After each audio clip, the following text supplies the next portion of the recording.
आज की दुनिया में जब हम सीमाओं के सम्मान और देशों की संप्रभुता की बात करते हैं तो मिडिल ईस्ट में एक ऐसी विचारधारा जोर पकड़ रही है जो इन सभी सिद्धांतों को चुनौती देती है। इस विचारधारा का नाम है ग्रेटर इजराइल प्रोजेक्ट। यह कोई नई बात नहीं है, बल्कि एक पुरानी जायोनीवादी सोच है जिसका सपना नील नदी से लेकर फरात नदी तक फैले एक विशाल इजरायली राज्य का है। यह सिर्फ एक नक्शा नहीं है, बल्कि एक ऐसी राजनीतिक महत्वाकांक्षा है जो अगर सच हुई तो कई देशों की भौगोलिक और राजनीतिक पहचान हमेशा के लिए बदल सकती है। इस नक्शे में आज का इजराइल तो है ही, साथ ही फिलिस्तीन के पूरे इलाके यानी वेस्ट बैंक और गाजा को भी शामिल किया गया है। इस सपने की सीमाएं यही नहीं रुकती। ग्रेटर इजराइल प्रोजेक्ट के समर्थकों की नजर लेबनान, सीरिया, जॉर्डन, मिस्र के सिनाई प्रायद्वीप और सऊदी अरब तथा इराक के कुछ हिस्सों पर भी है। वे इसे एक ऐतिहासिक और धार्मिक अधिकार के रूप में देखते हैं, मानो इतिहास ने उन्हें इस जमीन का मालिक बना दिया हो। यह सोच अंतर्राष्ट्रीय कानूनों और उन समझौतों को पूरी तरह से नजरअंदाज करती है जो दशकों से इस क्षेत्र में शांति स्थापित करने की कोशिशों का आधार रहे हैं। यह एक ऐसा विचार है जो पड़ोसी देशों के अस्तित्व को ही खतरे में डालता है और फिलिस्तीनी लोगों के अपने राज्य के सपने को पूरी तरह से कुचलने का इरादा रखता है। इस प्रोजेक्ट को अब तक एक चरमपंथी विचार माना जाता था, जिसे ज्यादातर इजरायली नेता भी सार्वजनिक रूप से स्वीकार करने से बचते थे। लेकिन हाल के वर्षों में, खासकर डोनाल्ड ट्रंप के अमेरिकी राष्ट्रपति बनने के बाद, इस विचार को एक नई ताकत मिली है। जो बातें पहले दबी जुबान में कही जाती थीं, अब वे खुलेआम कही जा रही हैं। अमेरिकी समर्थन ने इस विस्तारवादी एजेंडे को एक तरह की वैधता दे दी है, जिससे इजरायली सरकार को अपनी नीतियों को और आक्रामक तरीके से लागू करने का हौसला मिला है। यह प्रोजेक्ट अब सिर्फ कुछ कट्टरपंथियों का सपना नहीं रहा, बल्कि एक राजनीतिक हकीकत बनता जा रहा है जिसका असर पूरे मिडिल ईस्ट पर पड़ रहा है। सवाल यह उठता है कि क्या यह सिर्फ एक सपना है या एक सोची समझी योजना जिसे धीरे धीरे जमीन पर उतारा जा रहा है। जब हम इजराइल की हालिया कार्रवाइयों और उसके नेताओं के बयानों को देखते हैं तो यह एक योजना ही ज्यादा लगती है। फिलिस्तीनी इलाकों में बस्तियों का लगातार विस्तार, यरूशलेम को अपनी अविभाजित राजधानी घोषित करना और पड़ोसी देशों में अस्थिरता का फायदा उठाने की कोशिशें, ये सब एक बड़े खेल का हिस्सा लगते हैं। यह एक ऐसा खेल है जिसमें नियम, कानून और इंसानियत सब दांव पर लगे हैं, और इस खेल के सबसे बड़े शिकार फिलिस्तीनी लोग बन रहे हैं, जिनकी जमीन और पहचान दोनों उनसे छीनी जा रही है। डोनाल्ड ट्रंप के प्रशासन ने ग्रेटर इजराइल प्रोजेक्ट को जो खुला समर्थन दिया, वैसा पहले कभी नहीं देखा गया। उनके कार्यकाल में अमेरिका ने कई ऐसे कदम उठाए जिसने दशकों की अमेरिकी विदेश नीति को पलट कर रख दिया। सबसे बड़ा और विवादास्पद फैसला था यरूशलेम को इजराइल की राजधानी के रूप में मान्यता देना और अमेरिकी दूतावास को तेल अवीव से यरूशलेम ले जाना। यह सिर्फ एक प्रतीकात्मक कदम नहीं था, बल्कि इसने इजराइल के उस दावे को मजबूती दी कि पूरा यरूशलेम उसका है, जबकि फिलिस्तीनी पूर्वी यरूशलेम को अपनी भविष्य की राजधानी के रूप में देखते हैं।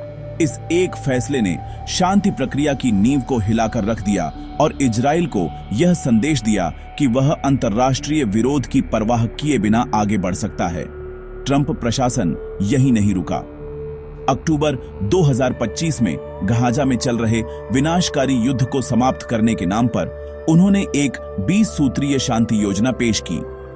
ऊपर से देखने पर यह योजना पुनर्निर्माण और स्थिरता लाने का वादा करती थी, लेकिन इसकी गहराई में जाने पर पता चलता है कि यह असल में ग्रेटर इजराइल प्रोजेक्ट को ही आगे बढ़ाने की एक भू-राजनीतिक रणनीति थी। इस योजना के 3 मुख्य स्तंभ थे: सुरक्षा, पुनर्निर्माण और शासन। हर स्तंभ को इस तरह से डिजाइन किया गया था कि फिलिस्तीनी संप्रभुता लगभग समाप्त हो जाए और इजराइल का नियंत्रण और मजबूत हो। यह शांति के लिबास में छिपी एक ऐसी योजना थी जो फिलिस्तीनियों से उनकी राजनीतिक आजादी छीनने का इरादा रखती थी। इस योजना का पहला स्तंभ, सुरक्षा, फिलिस्तीनी प्रतिरोध समूहों के पूर्ण निरस्त्रीकरण की मांग करता है। साथ ही गाजा की सीमाओं पर इजराइल गठबंधन वाली अंतर्राष्ट्रीय सेना की तैनाती का प्रस्ताव है। इसका सीधा मतलब है कि गाजा की सुरक्षा का नियंत्रण फिलिस्तीनियों के हाथ में नहीं, बल्कि उन ताकतों के हाथ में होगा जिनका झुकाव इजराइल की तरफ है। योजना का दूसरा स्तंभ पुनर्निर्माण है, जो अरब देशों से निवेश की बात तो करता है, लेकिन तकनीक और लॉजिस्टिक्स में इजराइल को मुख्य भागीदार बनाता है।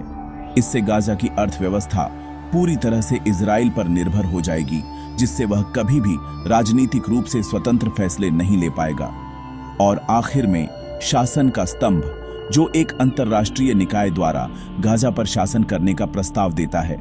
यह फिलिस्तीनी राष्ट्रीय सरकार की भूमिका को अनिश्चित काल के लिए निलंबित कर देता है, यानी फिलिस्तीनी लोग अपने नेता खुद नहीं चुन पाएंगे और उनका भविष्य बाहरी ताकतें तय करेंगी। मार्च 2026 में इजराइल में अमेरिकी राजदूत माइक हकबी ने तो सारी हदें पार कर दी, जब उन्होंने सार्वजनिक रूप से कहा कि इजराइल का नील से फरात तक की जमीन पर दैवीय अधिकार है। इस बयान ने अरब और इस्लामी दुनिया में आग लगा दी और यह साफ कर दिया कि ट्रंप प्रशासन का असली मकसद शांति नहीं, बल्कि इजरायली विस्तारवाद को धार्मिक और राजनीतिक जामा पहनाना है। जब बड़े बड़े नेता बंद कमरों में योजनाएं बनाते हैं तो उसका असर जमीन पर आम लोगों की जिंदगी पर पड़ता है। ग्रेटर इजराइल प्रोजेक्ट अब सिर्फ कागजों या भाषणों तक सीमित नहीं है, बल्कि इजरायली सरकार की कार्रवाइयों के जरिए यह एक कड़वी हकीकत बनता जा रहा है।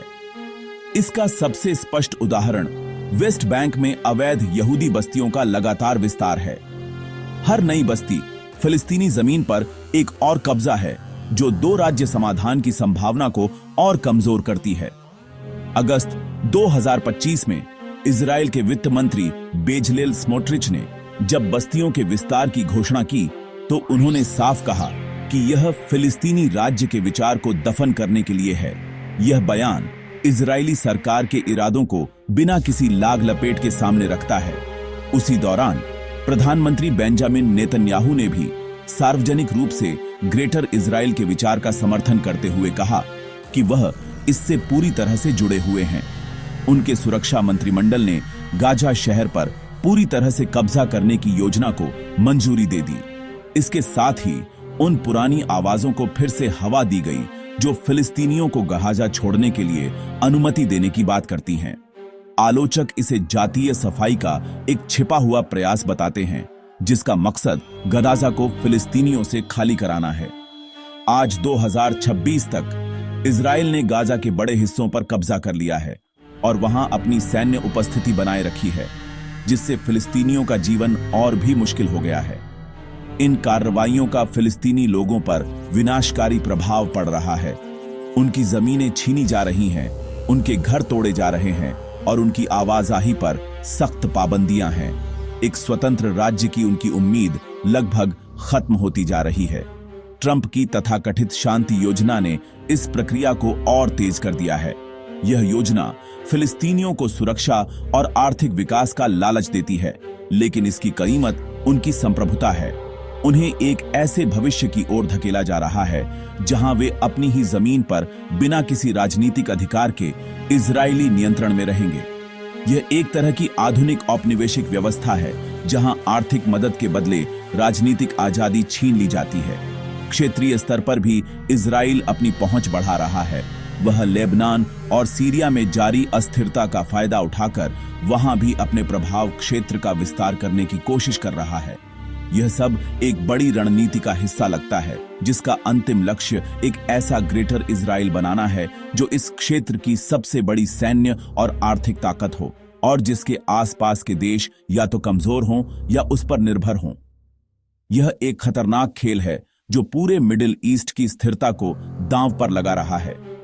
जमीन पर हकीकत हर दिन बदल रही है और हर बदलाव फिलिस्तीनियों को उनके अधिकारों से और दूर ले जा रहा है। शांति से दूर, तनाव के और करीब। इजराइल और अमेरिका की इन एकतरफा कार्रवाइयों पर अंतर्राष्ट्रीय प्रतिक्रिया बहुत तीखी रही है। अरब और इस्लामी देशों ने एकजुट होकर इसकी निंदा की है। जब प्रधानमंत्री नेतन्याहू ने ग्रेटर इजराइल का समर्थन किया तो 31 अरब और इस्लामी देशों के गठबंधन ने इसे एक खतरनाक उकसावा बताया। इसी तरह जब अमेरिकी राजदूत माइक हकबी ने इजराइल के दैवीय अधिकार की बात की तो 14 देशों ने एक संयुक्त बयान जारी कर इसे अंतर्राष्ट्रीय कानून का खुला उल्लंघन और क्षेत्रीय शांति के लिए सीधा खतरा बताया। इन देशों का मानना है कि यह प्रोजेक्ट न केवल फिलिस्तीनियों के अधिकारों का हनन है, बल्कि यह उनकी अपनी संप्रभुता के लिए भी एक चुनौती है। संयुक्त राष्ट्र भी लगातार इजराइल की इन नीतियों की आलोचना करता रहा है।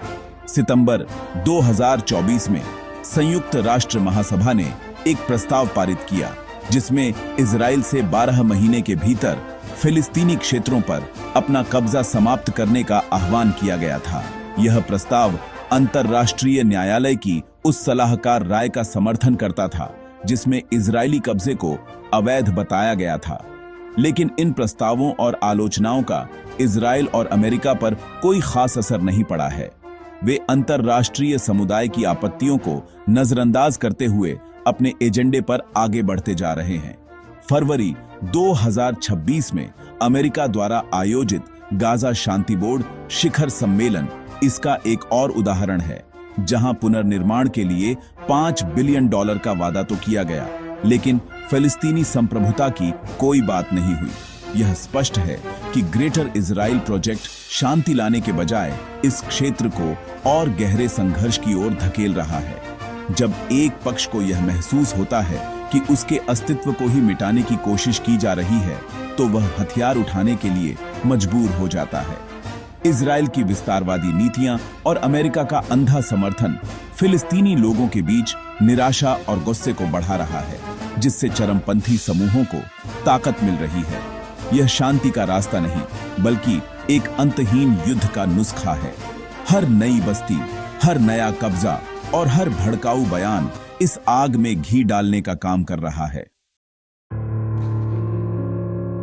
अंत में सवाल यह है कि क्या दुनिया इस अन्याय को देखती रहेगी?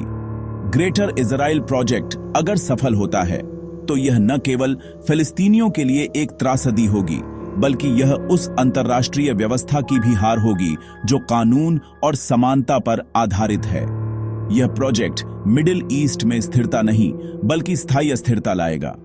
ईरान जैसे क्षेत्रीय प्रतिद्वंद्वी इसे अपने लिए एक खतरे के रूप में देखते हैं और जवाब में वे भी आक्रामक कदम उठा रहे हैं, जैसा कि ऑपरेशन ट्रू प्रॉमिस 4 जैसे सैन्य अभियानों से जाहिर है।